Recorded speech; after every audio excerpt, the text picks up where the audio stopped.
후보자가 성실하게 자료 제출에 임했음에도 민주당이 이유 없이 퇴장하거나 낮술에 취한 것 같은 고압적 샤우팅, 부끄럽게도 국회 인사청문회를 개콘으로 희화화시켰습니다. 어제 국민과 세계 각국이 주목하는 가운데 윤석열 정부가 출범했습니다. 새 정부는 고통스러운 오늘의 위기를 극복하고 자유와 번영이 구가되는 내일을 열어달라는 국민들의 간절한 열망이 만들어낸 기적이었습니다.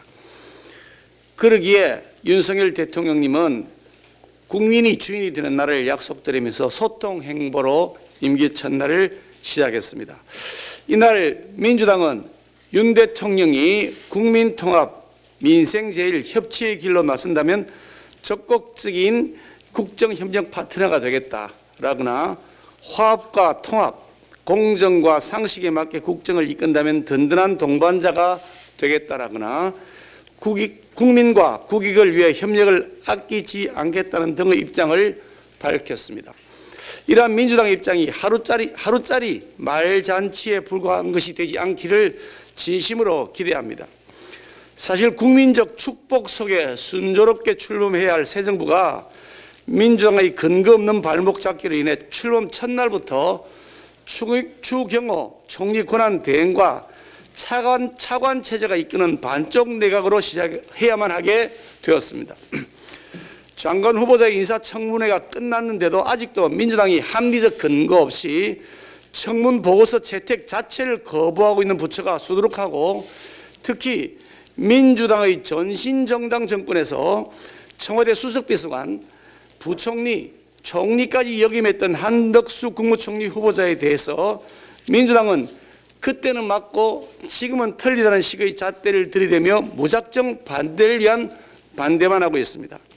지난 5년간 인사청문 과정에서 심각한 결격 사유가 드러났음에도 불구하고 민주당 정권이 이를 무시한 채 야당을 패싱하고 임명을 일방적으로 강행했던 인사가 무려 34명이나 되었습니다.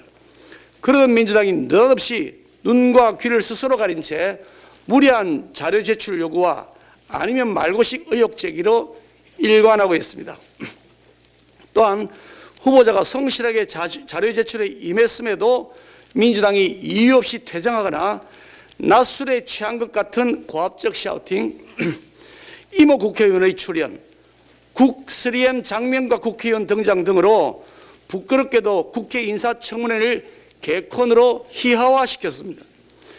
이렇게 인사청문회 부실하게 임해놓고서도 무작정 새 정부의 출범을 가로막으면서 청문 보고서 채택 자체를 거부하는 것은 국회 절대 다수 의석을 국민을 위한 봉사의 지팡이로 쓰지 않고 자신들의 의회 권력 유지를 위한 흉기로 쓰고 있는 것이라고 하지 않을 수가 없습니다.